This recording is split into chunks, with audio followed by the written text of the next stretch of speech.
Everything depends on rare earth metals, and without them, the American empire collapses. That is not an exaggeration, but a harsh truth. The United States military, tech giants, and even green energy all rely on rare earth elements. And who controls 90% of the entire global supply chain? Of course, China. And here comes the bombshell. China has become the first country in the world to extract rubidium, a rare and extremely important metal directly from seawater. This groundbreaking technological achievement further solidifies its dominance in the sector. While Trump was busy imposing a 45% tariff, hoping to bring China to its knees, he overlooked one critical detail. It is China that owns the very minerals America cannot live without. Today, even Washington admits it.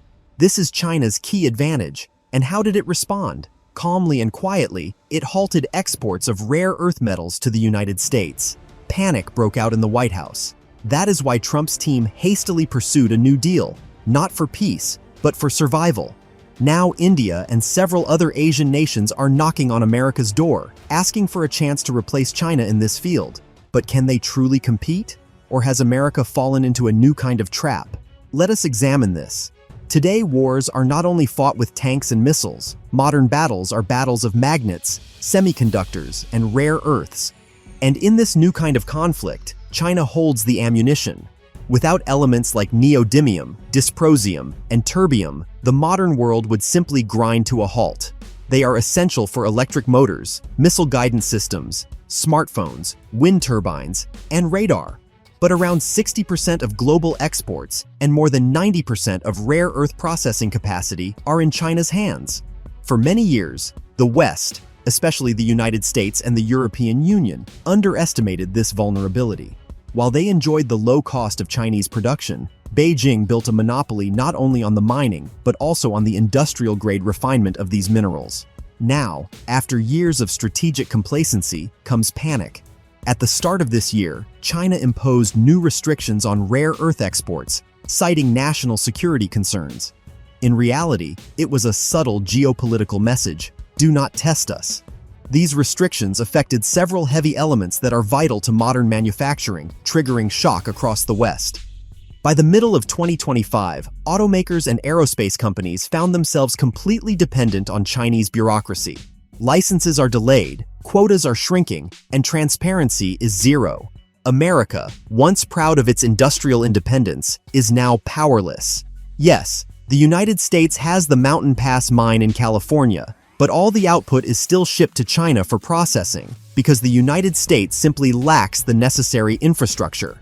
The Pentagon, F-35 fighter jets, precision missiles, nearly all depend on Chinese magnets and components. And here is the disturbing fact: if Beijing chooses to weaponize this monopoly fully, the entire United States defense supply chain will grind to a halt. According to experts, America has enough rare earth metal reserves left for only 2 to 3 months. After that, many companies, especially in the automotive industry, will be forced to shut down production. Grace Lim Bhaskaran, a leading expert on critical minerals, warns that the industry may soon be unable to produce at all. The consequences could be as devastating as in the year 2020. Remember the microchip shortage during the pandemic, when car prices skyrocketed and dealerships had no vehicles to offer? The new crisis could affect every car, not just electric ones. Rare earth elements are used in everything from windshield wipers to steering systems and even the engine itself. Ford has already halted operations at its Chicago plant, where the Explorer model is assembled, for an entire week. Officially, the company has not confirmed that the stoppage was due to a shortage of rare earth elements, but industry insiders have little doubt. This is not a minor supply chain glitch. It is the beginning of an industrial collapse. Major automakers like General Motors, Ford, and Stellantis have received emergency licenses to import rare earth elements, but these are valid for only 6 months. There is no long-term solution in place. Once those licenses expire, and if the United States fails to secure a new supplier or reach a deal with China, factories will begin to shut down one by one. Yet the government remains silent, and so do the automakers. But internally, there is panic. Workers are anxious, managers are preparing for stoppages, and now the main question is, how soon will this quiet unease turn into a loud crisis? And this is not just about the United States. Europe is powerless too. The European Union imports around 98% of its rare earth elements from China. German automakers, especially BMW and Volkswagen, will be hit hard. They rely on neodymium magnets for their electric motors. France and Italy have started searching for alternatives, but practical solutions are still years away. Even green projects like offshore wind turbines are facing delays due to a shortage of Chinese components. The tighter China squeezes, the more clearly the West's vulnerability becomes visible. But some countries are not waiting for disaster, and India is beginning to play a more active role. A new geopolitical chapter is opening. India has started negotiations with 5 Central Asian countries: Kazakhstan, Kyrgyzstan, Tajikistan, Turkmenistan, and Uzbekistan, on joint exploration and development of rare earth elements. This initiative was announced at the latest session of the India-Central Asia Dialogue and marks a bold move for Delhi and its regional partners.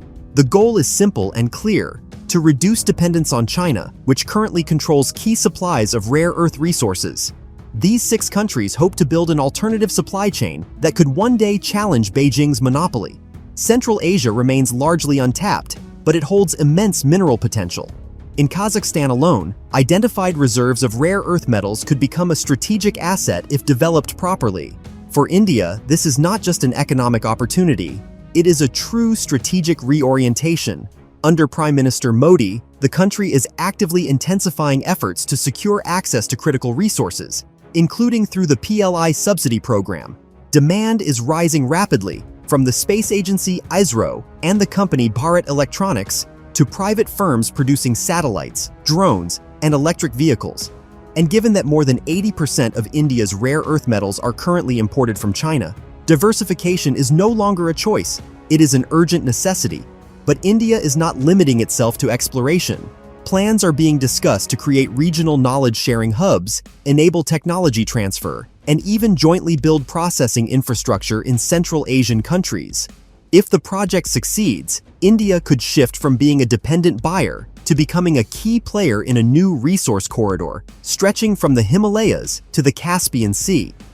However, there are significant obstacles. Central Asia lacks a developed industrial base, comprehensive geological exploration, advanced technologies, and experts in high-precision metallurgy. In contrast, China has spent the past decade building a massive, fine-tuned supply chain, from extraction to advanced processing. Yet the participating countries hope that their shared strategic interest can compensate for the lack of scale.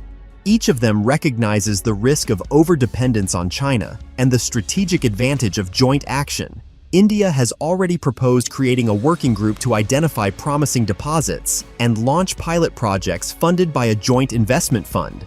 We are witnessing the restructuring of a global alliance in the rare earth resource sector. China, of course, still dominates, but the world has begun to push back. And as India gains momentum, the most significant challenge to Beijing may not come from the south, but from the southwest, from Australia. The latest technological breakthroughs by Australian companies show that the country not only has rich reserves, but is also capable of changing the rules of the global supply chain. Perth-based Lynas Rare Earths has achieved a breakthrough that has caused a stir in the entire industry. At its plant in Malaysia, the company has launched the world's first commercial-scale production of dysprosium oxide outside of China. But this is more than a symbolic victory. The Malaysian facility is already capable of processing up to 1,500 tons per year, and a terbium separation line is scheduled to launch in June. While the volumes remain small, the fact alone proves that reliable processing outside China is possible, and that is enough to inspire confidence among Western manufacturers and lay the groundwork for scaling up. Australia has seized this opportunity at a crucial moment, amid a trade war between the United States and China. The West has begun to clearly see the vulnerability of its reliance on China, and now the United States, Europe, and Australia are rushing to diversify their supply chains. Australia is investing serious money. The government has invested more than $1.6 billion Australian dollars into Iluka's Eneabba processing center and is supporting Lynas through tax incentives and funding for building strategic reserves. The goal is not just to extract, but to process on-site and eventually manufacture magnets for domestic use and allied nations. This enables Australia to move up the value chain and shift away from its traditional role as a raw materials exporter. This is no longer just a mining boom, it is a transformation into an industrial hub of global importance. Still, despite the progress, there are challenges. Australia has good deposits, but processing heavy rare earths requires high precision and often environmentally complex technologies. Until now, nearly all such operations have taken place abroad, mainly in Malaysia. Experts point out that Australia still lacks sufficient local processing infrastructure and skilled specialists to establish a complete domestic magnet production cycle. The Prime Minister's initiative to create a national strategic reserve, scheduled for mid-2026, reflects ambition. But without private sector participation, its success is uncertain. The head of Lynas has already criticized certain aspects of the plan. Now let's talk about a scale. The global electric vehicle market alone is valued at over $500 billion annually, with nearly $200 billion of that in the United States. The defense industry is even larger, more than $2 trillion each year, and much of that sector directly depends on rare earth metals. They are essential for missiles, optics, and satellites. The aviation sector, driven by giants like Boeing and Airbus, fuels an industry worth over $800 billion United States dollars. Rare earth materials are used in turbines, navigation systems, and even maintenance logistics. And here's what is truly alarming. Nearly all of this depends on China. When Beijing slows down exports or delays licenses, entire sectors begin to suffocate, sometimes within just a few weeks. And this is not a hypothetical scenario. It is already happening. Just weeks after the so-called rare earth truce was signed between the United States and China in Geneva, Washington accused Beijing of backtracking on its commitments. China began stalling key export licenses. In response, the United States tightened its own export regulations. The fragile ceasefire began to unravel. Talks in London dragged on for 2 extra days as the US side virtually pleaded for shipments to resume. In the end, Donald Trump announced that China had agreed to restore exports. The news immediately boosted global stock markets, but analysts warned this was only a temporary reprieve, not a solution. A new conflict over rare earth elements could erupt at any moment, because they have now become Beijing's most powerful weapon in the trade war. But why is the United States so desperate? Because it has no plan B. The country's only major deposit, the Mountain Pass mine in California, accounts for around 15% of global output. But even that number is misleading, because US facilities still lack the ability to process heavy rare earth elements. All the raw material is sent to China. Attempts to fix the issue, through initiatives like MP Materials and USA Rare Earth, offer hope, but they remain far from industrial scale. If this monopoly is not broken, the world will remain dangerously dependent, just one decision away from catastrophe. There is only one way out: urgently build alternative supply chains.